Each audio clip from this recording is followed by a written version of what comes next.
Добар ден, почитувани гледачи, и добре дојдовте во третото издание на Доктор Митов советува.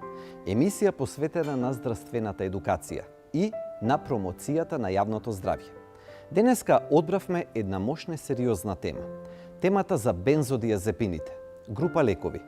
Но тоа дали на вистина се употребуваат соодветно, премногу често или се злоупотребуваат, ќе одговориме и на сите други прашања и сите кои што ќе објаснат зошто темата на бензодиазепините заслужува едно вакво внимание. Разговорот ќе го водиме со професор доктор Лилјана Игњатова. Пред се, мораме да го објасниме моментот на колку се застапени бензодиазепините или колку рецепти, вака народно кажано, се препишуваат на годишно ниво. За да можеме да го одговориме тоа прашање, ќе се свртиме кон официјалните статистики, тие кои што потекнуваат од националниот систем Мој термин. Според националниот систем Мој термин, за минатата 2018 година, бензодиазепините спаѓаат во тие лекови кои што доминантно биле препишувани. Според издадените рецепти, диазепам или апаурин е едно од имињата кои што се користат, алпразолам или хелекс или ксанакс и бромазепам или лексилиум се трите лекови од оваа група, од групата на бензодиазепините, кои што ако ги ставиме заедно, ќе видиме дека бројката достигнува некаде од околу 2 милиони рецепти во годината. Се разбира, тука се поставува прашањето што ќе се случи кога ќе ги додадеме останатите и кога надвор од официјалните рецепти, тие кои што системот ги препознава, кога ќе ги додадеме и така наречено на приватно или на розевиот рецепт останатите бензодиазепини, се поставува прашањето дали таа бројка не е можеби многу поголема од што 2 милиона. За да го процениме прашањето дали е ова голема бројка, да споредиме само со една друга земја. Например, доколку споредиме со Англија. Англија како земја има 55 милиони население. Ние имаме нешто помалку од 2 милиона, според податоците на Фондот за здравствено осигурување. Значи, над помалку од 2 милиони население, ние имаме 2 милиона рецепти, а Англија на 55 милиони население има само, би рекле во споредба со нас, 11 милиони рецепти годишно. Од почеток, споредувајќи се и со други земји, секогаш ќе се истакне тоа дека бензодиазепините се користат кај нас. Сега следува одговорот на прашањето дали тоа е проблем или не е.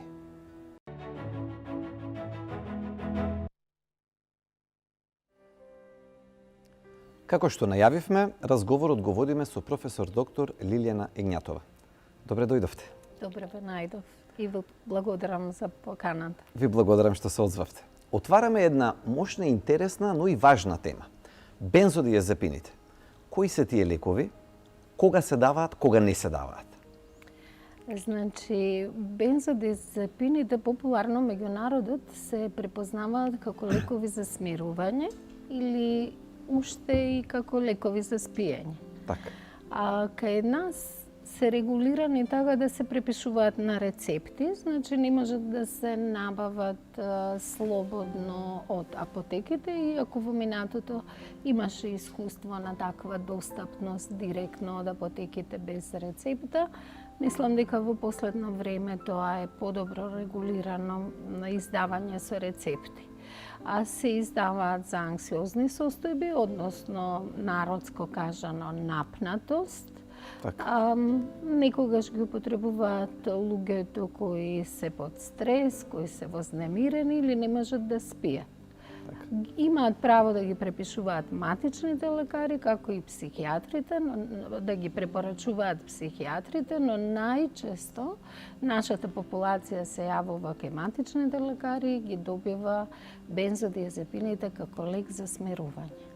Дали ако луѓе имаат проблем со депресија, да речеме, со депресивно расстройство, дали и тогаш помагаат бензодиазепините? Да, значи тоа не е лек на избор за депресија, меѓутоа популацијата наша и надвор од нашите граници ги употребуваат бензодиазепините кога имаат и лошо расположение. Затоа што лошото расположение многу често оди заедно со напнатост. И Да. сликата е често мешана, има доза на напнатост и доза на лошо расположение. Мене ме интересира од аспект дека постои впечаток, барем вака разговарајќи со вашите колеги психијатри, честопати се спомнува дека можеби таму каде што би требало да бидат препишани антидепресиви, имаме ситуации кога се земаат бензодиазепините. Дали е тоа и ваш впечаток и зошто доаѓа до тој проблем? Значи, се слагам апсолутно со овој ваш заклучок дека онаму каде што треба антидепресиви се земаат бензодиазепини. Водечите на Англија се, например, да не се препишуваат бензодиазепини за такви состојби, дури ни за напнатост. Тоа се случува затоа што стигматизацијата е голема да се јавите на психијатар, а антидепресивите може да бидат препишани од матичен лекар само со препорака од психијатар. Што значи, тоа е еден пример како регулацијата влијае на зголемена употреба на бензодиазепини. Иако последните препораки од светот е немојте да препишувате како лек за спиење апаурин или диазепами, немојте за анксиозни состојби да давате апаурини, него давајте антидепресанти, кај нас луѓето за да ја избегнат стигмата, да не се јават на психијатар, за да не бидат прогласени овака или онака, да не добијат некоја етикета, најлесно им е да се јават кај матичниот лекар кој може да препише диазепам, но не може да препише антидепресив. Да. Така да они ги употребуваат бензодиазепините за секој проблем кој го имаат психички, напнатост, депресија, несоница, возбуда и така. Притисокот ми се качи, диазепам. Нешто се изнервирав, пак истиот лек. Уште Нешто повеќе. не се чувствувам добро, времето се смени и се повеќе и повеќе впечатокот е дека и бројките покажуваат дека употребата е висока. Така е.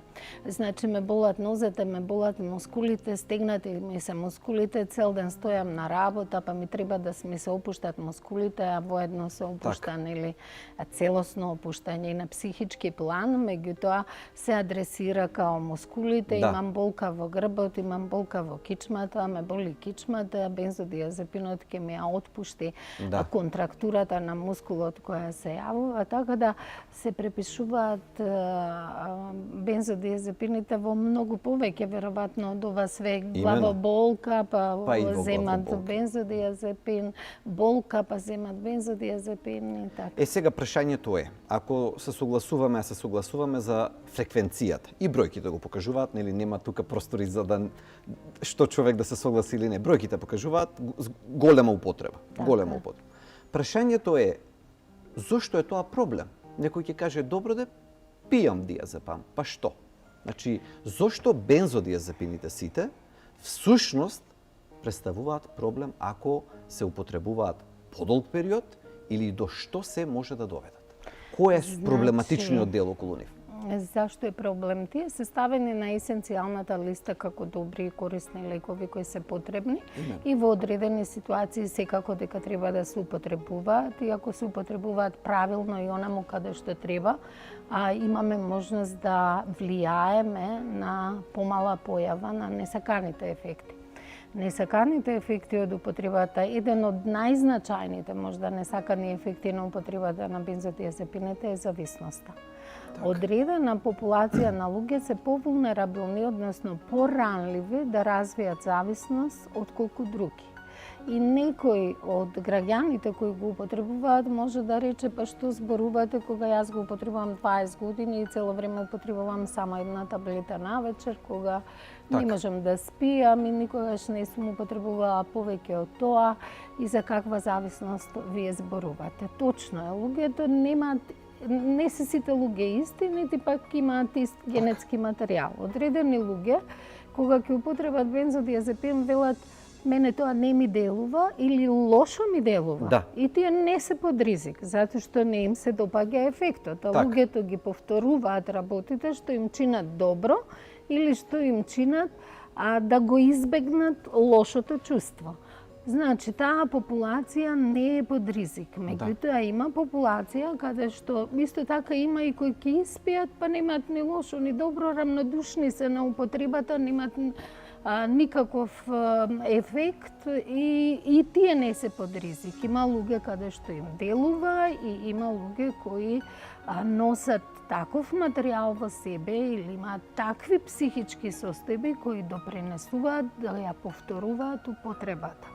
Така. Често знае да се префрли вината на пациентот, велејќи дека ама ние советуваме он да ја зима само одреден период, краток период. Колкав е периодот кога се препорачуваат бензодиазепините официјално, според guidelines? Еве и тоа ќе ви кажам, и тоа се менува. Во нашата земја порано беше неограничено, потоа и во другите земји протоколите беа 3 месеци, сега протоколите се до месец, па и уште пократко, 2 недели до 1 месец. 2 до 4 недели зборуваме за, како да кажеме, правилна употреба на бензодиазепините. Диазепам, алпразолам, хелекс, ксанакс, лексилиум. Значи 2 до 4 недели. Така. Меѓутоа, како што реков, нашиот мозок е структуриран така да ги помни работите што ни чинат добро. Да. И ако тој лек во тие 2 до 4 недели ни чинел добро, дел од луѓето ќе сакаат да продолжат заради ефектот да го употребуваат. И мислам дека тука дури малце не е фер кога се препишува врз одговорноста цела се става врз пациентите, као вие злоупотребувате, па затоа што злоупотребувате вие сте одговорни, па оние што злоупотребуваат ќе развијат зависност. И тоа е точно. Оние што злоупотребуваат затоа што фреквенцијата на употреба е почеста, затоа што периодот, должината е поголема, затоа што со тек на време се развива толеранција и е потребна повисока и повисока доза, така да препишаната доза веќе не важи, затоа што таа не дава ефект и тие луѓе ќе развијат зависност. Но тие се ранливи и тука не можеме да кажеме дека ранливи за зависноста и ранливи за злоупотребата. И не можеме да кажеме дека злоупотребата и зависноста е доброволна.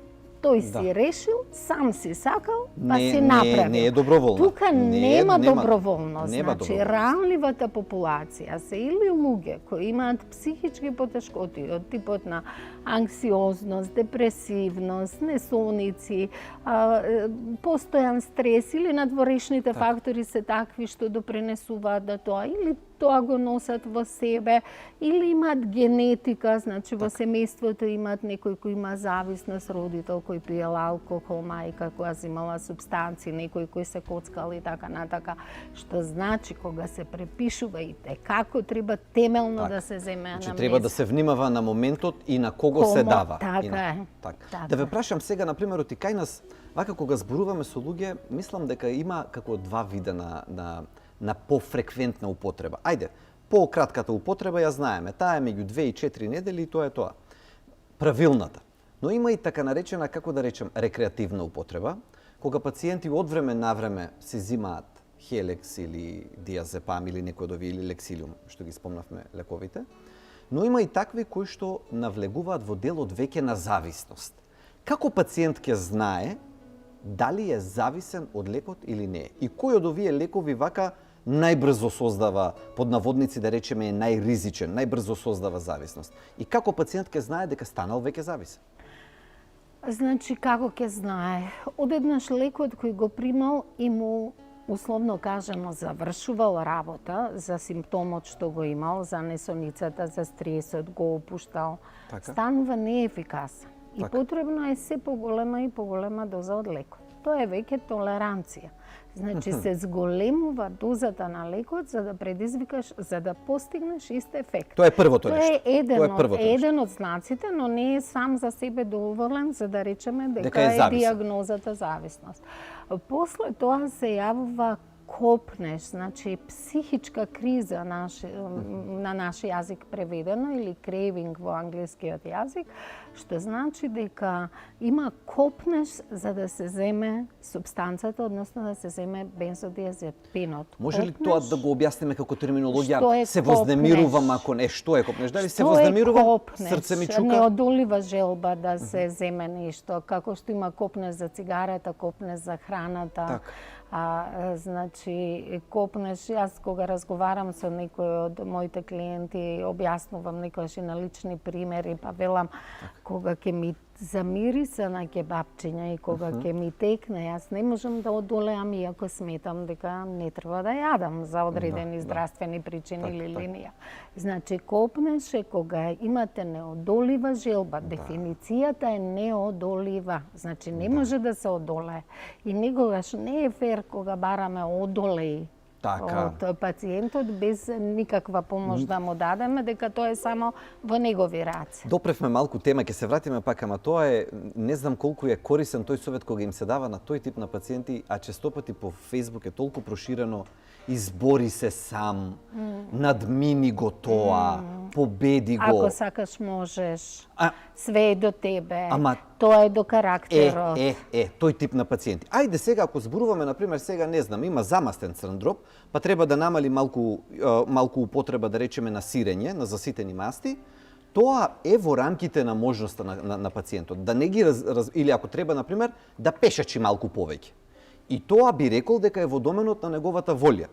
Но да се справи со психичка состојба човек и да го туркаме кон тоа, можеш, победи, не земај лекови. Имате ли приметено, работејќи со пациенти, дека тоа е се повеќе и повеќе застапено? Јас на Facebook тоа многу го гледам. Јас апсолутно се слагам со вас, само не довршив дека покрај психичката криза и толеранција има и физички знаци, значи пациентот... За зависност дека кога зборуваме, да ја заокружиме сликата за зависност. Значи, зависноста се манифестира покрај со толеранција, покрај со неодолива желба да се земе субстанција и со физички, телесни знаци, кога субстанцата не е внесена, од кога она почнува пола од неа си заминува од телото, односно да се намалува нивото во крвта, а чим нема во крв, нема ни во мозок, нели? Овие субстанции сите делуваат во мозокот и тогаш се јавуваат знаци, грчеви во мускулите, мускулни крампи, неволни, веќе со телото приметуваат дека луѓето дека се зависни. Грчеви во стомакот, може да се јави повраќање, губење на апетит, нејадење, слабење, несоница, тресење, тремор на рацете и телото. Тоа се трите работи кои што човек веќе знае дека влегол во зависност. Физичка, толеранција и однесувањето е и покрај штетните ефекти, по секоја цена се однесувањето е да се најде субстанцата и тоа е најзначајното нешто и во хиерархијата прво. Веќе ништо друго не е толку важно колку што е важно само да стасам до тоа. До субстанцата, значи тоа е зависничко однесување веќе имаат луѓето. Во однос на ова, кога зборуваме веќе, кога ја опишавме како изгледа зависност, на оние што се занимаваме со таа проблематика и ни е јасно дека не само што нема да му помогнеме, него ќе му ставиме товар, јас некоја сликовито кажувам, ко вреќа цемент да му ставиш на пациентот и да му речеш ајде сега трчај, наместо да му олеснеш за да он може да се полесно движи. Колку е фер на тие луѓе да им се каже избори се. Апсолутно се слагам, затоа што они тогаш имаат чувство дека сите може да се изборат, само он не може, он не е доволно добар, он не е вреден, неговата само доверба ја намалуваме, он има грижа на совест заради тоа, депресијата ја потенцираме и со таков човек кој не е ојак, наместо да го јачаме и да одиме заедно со него како тренер со клиент да поминува низ проблемот, ние му велиме се е до тебе, све е до карактерот, ако ти сакаш можеш, тоа се крајно штетни пораки. Да. И треба многу, мислам дека луѓето можеби, како да речам, дури не е ни од лоша намера, многу пати дури сакајќи и добро да му направат на човек, мислат дека му помагаат кога го стимулираат, кога му викаат справи се сам. Така. Ти можеш да го направиш тоа и они мислат дека го бодрат На Facebook тоа за жал морам да го нагласам. Значи многу е застапено и во групи особено. Меѓутоа едно е бодрење, а друго е вака оптеретување на човек со работи кои што се надвор од негова моќ реално. Јас сум сигурна дека тоа не е од лоша намера. Често тоа го прават и родителите и сигурно за родителите децата се најдрагоценото нешто што го имаат и сигурно дека не сакат да наштетат на своите деца. Често тоа партнерите го зборат на своите партнери. Така да сакајќи добро да направиме, дека они, ама знаете патот ние да го нагласиме и момент, со добри намери. Така, и некогаш од клиентите имам фидбек да викаат ве молам више не ми правите добро. Ве молам веќе престанете со добри, не се обраќаат за оние што им прават добри, не. Само престанете да ми правите добро. Или има многу често употребуваат фразата која е многу вистинита, вие мене не ме разбирате. Што е точно, затоа што ако ние го разбереме, него ќе знаеме дека е добро да го минуваме патот заедно. Заедно, без да го туркаме. И така, без да го товариме и без да му ги слабееме силите за да поминуваме ни сериозен предизвик кој стварно не е лесен да се мине. Сега бензодиазепините, освен моментот на зависност, кој што ќе продолжиме да го обработуваме до крајот на емисијата, кои се другите ефекти кои што тие ги имаат врз здравјето долгорочно, кои што се докажени? Зборим, за несаканите зборуваме. Значи, како и повеќето лекови, нели, они може да јетрата е лабораторија, црниот дроб е лабораторија на организмот, така да се преработува преку неа и употребата на лекови, било кои па и бензодиазепини не се корисни за јетрата, понатака не се корисни за мозокот во смисла на меморија и когнитивни функции, ги нарушуваат когнитивните функции, има заборавеност, може да развијат дементна слика, некогаш влегуваат во ризично однесување, не некогаш, него често влегуваат во ризично однесување и не се сеќаваат ништо, да не збориме за собраќајот, ризиците. Собраќајни несреќи. Да, собраќајни несреќи заради употреба, особено комбинација од тим. Некогаш и тоа е често кај оние што се ранливи за зависност, употребата многу ретко е само бензодиазепин, има комбинација алкохол, канабис и така натака. За нив уште се вели за бензодиазепините, вели лесно е да се стане зависен од нив, но извонредно тешко е да се надмине зависноста од нив. Така е. Оти сакам да го истакнеме моментот да не остане впечатокот кај некого дека добро ќе го земам, кој да е од овие лекови бензодиазепините за кои што ги збориме, ќе станам малку зависен одреден период, ама после ќе престана. Овој дел ве молам да го објасниме, зависноста и повлекувањето од зависноста од бензодиазепините. Мислам дека е тема која што не е доволно јасна во јавноста. Така, како што на почетокот реков, наја група која е ранлива за развој на зависност, за зависност уопште, таа ќе развие и побрзо зависност, иначе зависноста, осим од лицето кое го употребува, зависи од фреквенцијата на употреба, дозата на лекот, колку повисока доза, колку поголема фреквенција, може да се развие зависност. Така да не е еднакво, можеби и не е фер, но тоа е вистината. Едни луѓе стануваат побрзо и полесно зависни, други луѓе стануваат потешко или не стануваат зависни. Оние што се по поголем ризик да стануваат зависни, тие имаат и сериозен проблем да се тргнат од лекот понатака. Додека она што е важно, дека никој не е имун да развие зависност. Да не сме премногу самоуверени кога ги користиме нив. Да, дека јас припаѓам на групата која нема да створам зависност. Сам си одредив. Не е тоа баш така. Секој може да развие зависност, но она ранлива популација многу побрзо развива зависност и многу потешко може да се тргне од супстанцата. Некои од луѓето, точно е и тоа, мислам, за волја на вистината, немат никаков проблем и после подолг период од 1 месец да се тргнат од бензодиазепинот и да немаат проблем. Така. Ама поголем дел и оние вулнерабилните некогаш јас као лекар дури страшно ми е да го изговорам, ама никогаш е невозможна мисија кај некои лица. Кај некои пациенти. Сега, например, друго нешто што би сакал да истакнам, ако еве веќе разговаравме за фреквентната употреба, за честата употреба и за можноста за станување зависен. И кажавме, некој можеби веќе се препознае овие три моменти на зависност. Што треба да направи пациент ако сега веќе утврдил дека се препознал во тоа што го кажавте вие, дека спаѓа во луѓето кои што се зависни од бензодиазепините? Значи, оваа зависност е сериозна зависност и јас како лекар често го избегнувам терминот дроги, зборувам за супстанци, пошто другата е врзана за илегални супстанци, па луѓето сметаат ако е нешто друго илегално е пострашно, а ако е нешто легално е побезбедно. А тоа не е така, нити со алкохолот, нити со бензодиазепините. Тоа се две супстанци кои двете се легални, а нивните абстиненцијални симптоми се најсериозни и како две субстанци кои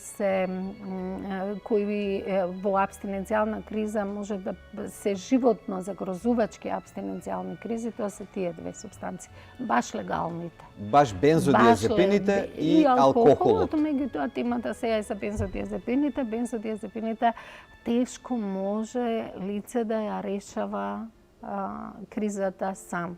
Така. За жал нема некои програми специфични во земјава за разрешување на бензодиазепински кризи, особено кога станува збор за употреба на повеќе субстанции. Од оние кои развиле бензодиазепинска зависност може да имале и употреба на алкохол и бензо или друга субстанција. Но во секој случај не станува збор за ситуација за која што да земе пациентот сега да каже ај сега ќе земам да ги кршам опчињата па помалку да пием. Сакам да речам ова е состојба што бара стручна помош. Што бара стручна помош и уште повеќе од тоа. А во одредени ситуации, во повеќето можеби каде што имаме сериозна зависност, за таа помош не треба да се дава во вонболнички услови, него треба 24 часовно болничко пратење. Значи, затоа што има многу ризици, може преска тие не ги спомнавме психичките ризици зборувајќи за црниот дроб, нели, за соматските несакани ефекти. Значи, ризиците може да бидат во абстиненцијалниот синдром, ама и при употребата депресија со суицидалност и многу често употребата на бензодиазепини може да доведат до суицид. Самоубиство. Самоубиство, да, се извинувам за терминологијата. Мораме терминологијата да ја преведуваме на до самоубиство и кај во светот многу често кај лицата кои извршиле суицид има алкохол и бензодиазепини или друга субстанција и бензодиазепини. Ме доведовте до следното прашање. Но бензодиазепините во многу голем процент кај тие лица се присутни затоа што ризикот може да биде и од нивна ексесивна употреба, голема и големи дози, кои ќе дадат депресивност, агресивност кон надворешниот свет или кон сам себе и деструктивност и кај одреден број на лица, наместо да смирува каков е нивниот ефект, може да направи ексцитација, возбуда и вознемиреност, агресивност, деструктивност, ризик по луѓето околу него и може суицид, ризик по сам себе, а во абстиненцијалниот синдромите како исто така се јавуваат панични атаки, депресивни состојби, суицидални мисли и абстиненцијалната криза може да предизвика самоубиство. Заради тие причини добро е да биде 24 часовно и болничко следење, осим ако не станува збор за некои лајт корисници, што велиме лесни корисници, кои не се на високи дози, значи немаат коморбидни психички состојби така жестоки, значи тогаш може да се обиде амбулантски, односно ванболнички да се третира. Но дефинитивно под контрола на лекар. Така е.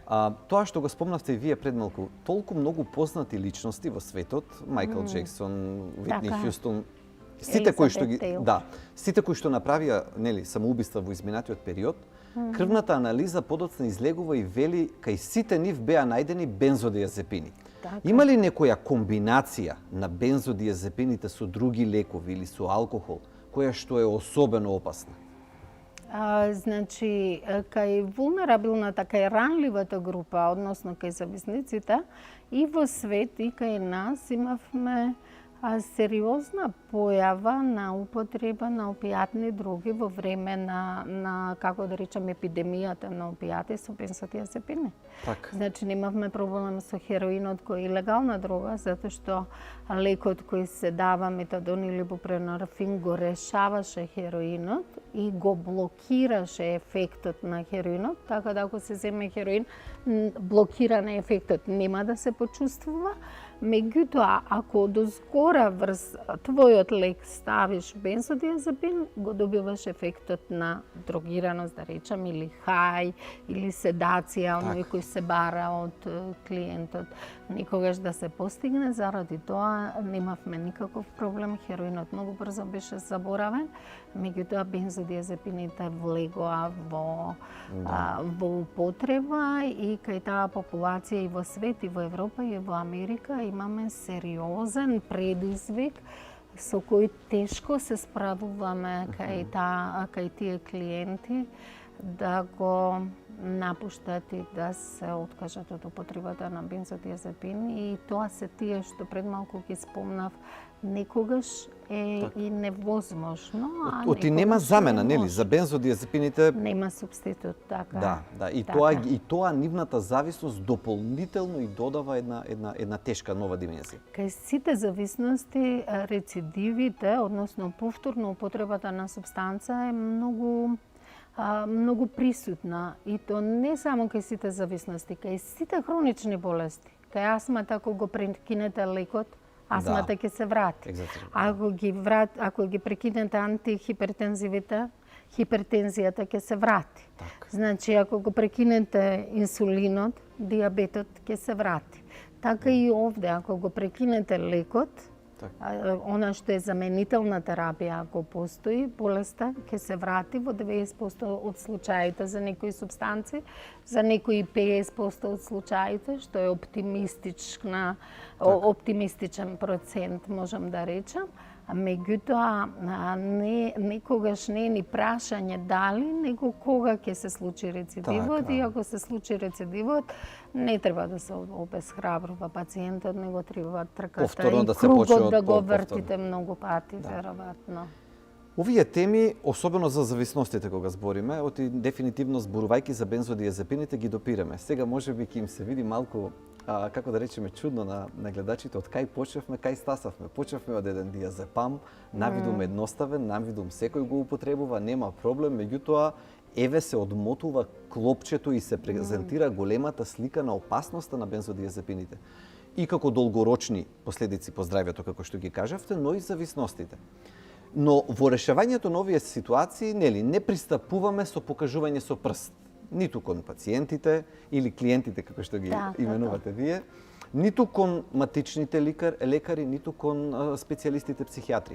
Туку треба да зборуваме за големината на системот и за неговата поставеност во правец да создава или да не создава зголемена употреба или злоупотреба на бензодиазепините. Така, како тоа да се регулира, односно регулатива да се направи некоја и да се користат можда добрите пракси од другите земји, каде што гледаме дека се намалува употребата или успешно се справуваат со тоа, но да сум искрена, е многу комплексен проблем.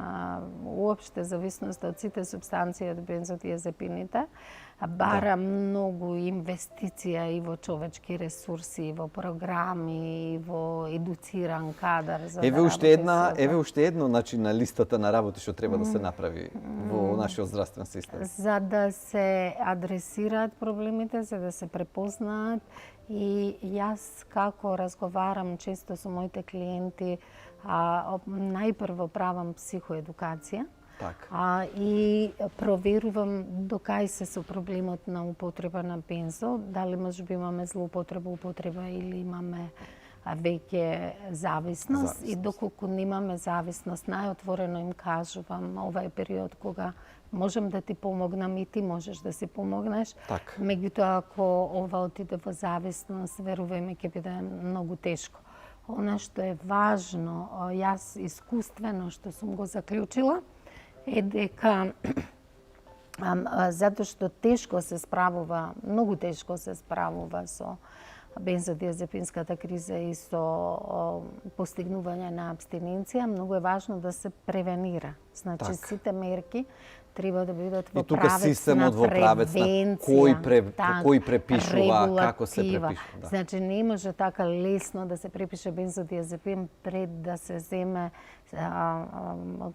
темелна животна историја на пациентот и темелна семејна историја на пациентот, за да знаеме дали е под ризик или не. И на тој пациент да му се препише нешто друго, а не бензодиазепини.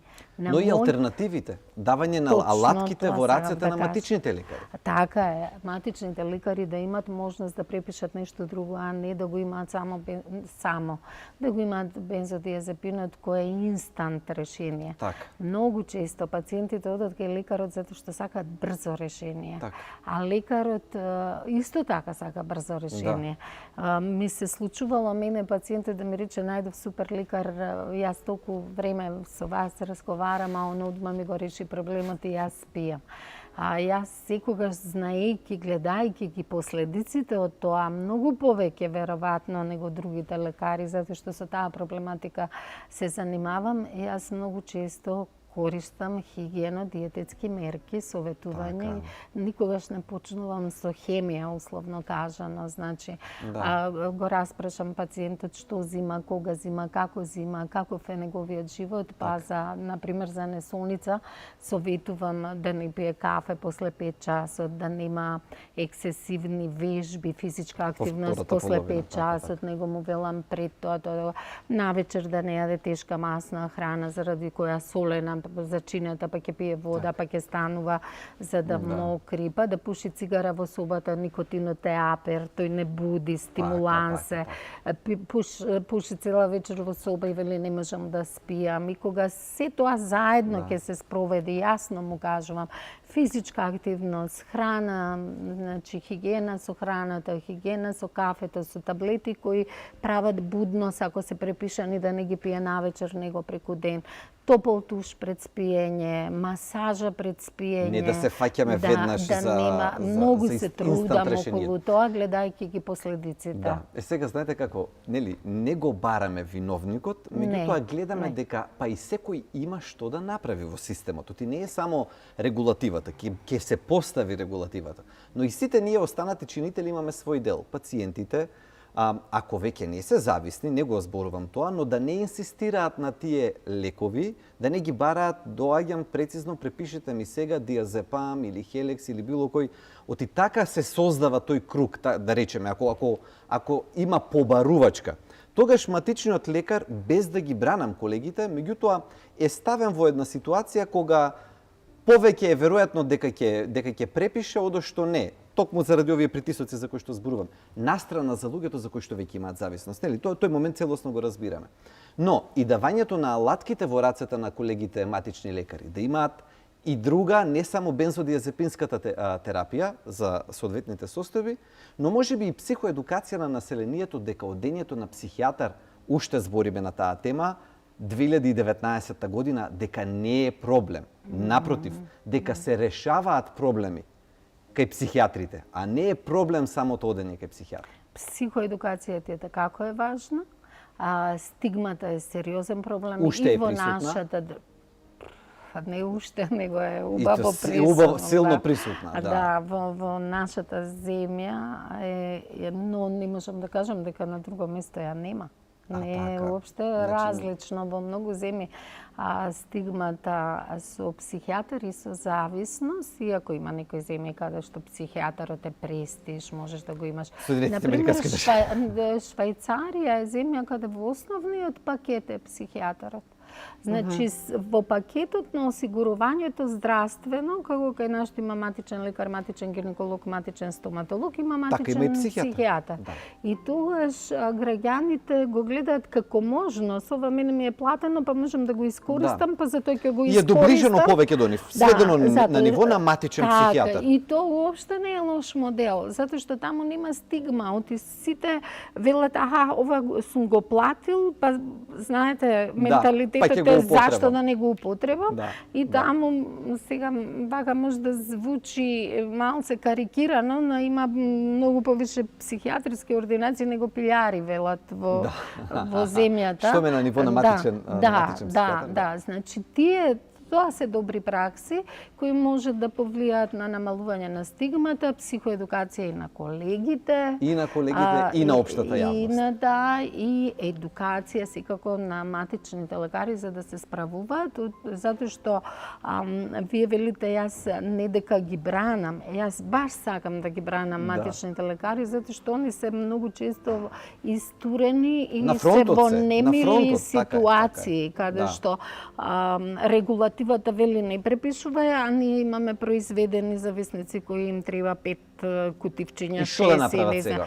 Ете, точно тоа, како да не ги бранам, кога Да. малце е доцна за таа категорија на луѓе која веќе развила зависност, ние да преземаме мерки. Тие мерки треба да се преземат за да превенираме ново производство на луѓе кои се зависни, а за овие треба веројатно други програми за и стравување, така, но да. во секој случај едукација е потребна и регулатива е потребна. Професор Игњатова, многу ви благодарам што одвоивте време. Ова е многу важна тема. Ние пак ќе разговараме. Во континуитет сега на нашиот разговор ќе имаме еден краток прилог, разговор со колешка матичен лекар, баш да ни го објасни моментот на тоа соочување.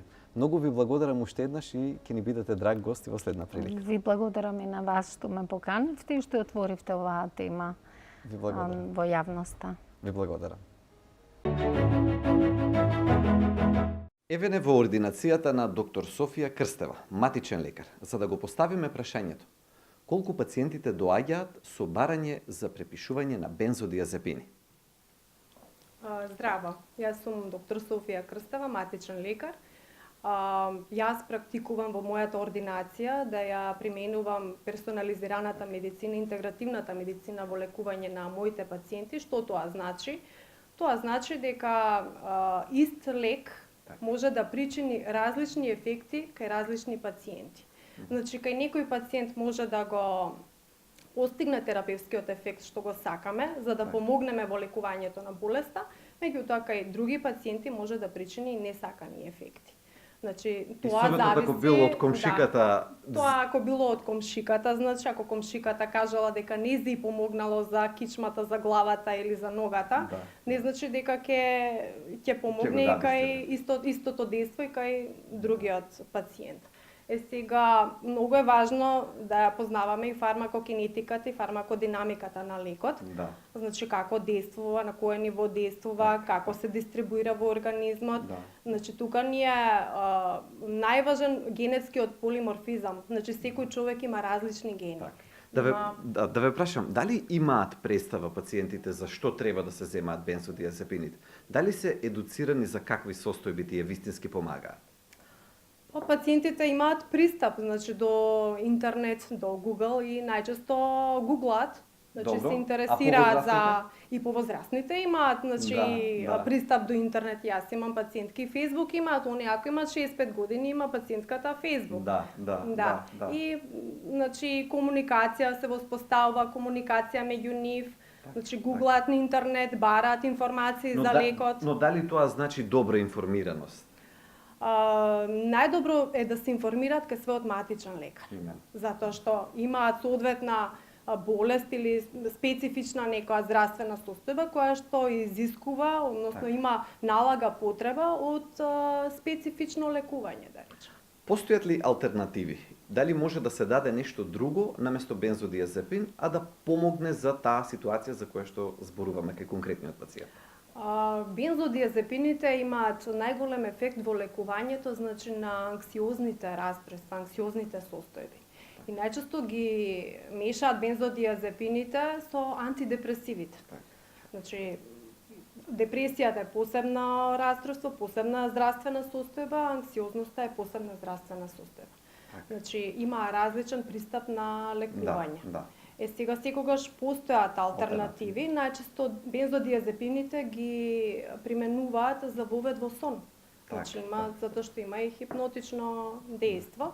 Меѓутоа има и други хербални препарати, хербални медикаменти кои што можат да помогнат за полесно воведување во сон. И циклусот будност и сон си има и свој биоритам. Значи, треба да го воспоставите самите. Доктор Крстева, ви благодарам многу. Во наредна прилика ќе отвориме и други теми кои што се многу важни, бидејќи матичниот лекар е столбот на здравствениот систем.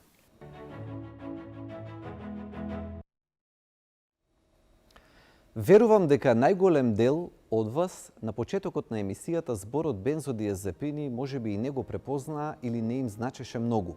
Меѓутоа сега, откако пројдовме 1 час разговор на тема бензодиазепини, на кои се тие лекови, што може да направат, кои се ефектите, зависноста која што може да се појави, сега ценам дека малку е појасно за каква сериозна тема станува збор. Се разбира, ова е само почеток. Оваа тема е само допрена на овој начин. Ова е тема која што треба многу почесто, во многу поголеми и поофицијални форуми, да биде зборувана, да биде анализирана и конечно да бидат донесени соодветни мерки. Дали зборуваме генерално за здравствениот систем, за начинот на кој што се препишуваат лековите, за едукација на пациентите, што да бараат, а што да не бараат од матичниот лекар. Потоа, ако зборуваме и за нивото на матичните лекари, кои алатки ќе им бидат дадени во рацете, со цел да не создаваме се повеќе и повеќе зависници. И конечно, како ќе се справиме не со новите, туку веќе со постоечките зависници од бензодиазепини. Што треба да направиме за да ја подобриме работата на оваа тема, во оваа поле? Верувам дека останува уште многу што треба да биде дебатирано, но и да биде направено. Сепак, бензодиазепинската криза е нешто со кое што треба да се соочиме и можеме да се справиме. Следната емисија е следната недела во 17 часот. Повторно отвараме една многу важна тема и разговараме за онкологијата, или поточно за надежта во онкологијата. Малигните болести или онкологијата честопати не сме навикнати да ги поврзуваме токму со тој термин. Но постои можност и треба да се зборува за надеж. Надеж во научна смисла во онкологијата и надеж како една човечка димензија. Ви благодарам многу што бевте денеска со нас. Изразувам голема благодарност до нашите партнери Алкалоид и Авицена. Се гледаме следната недела во 17 часот.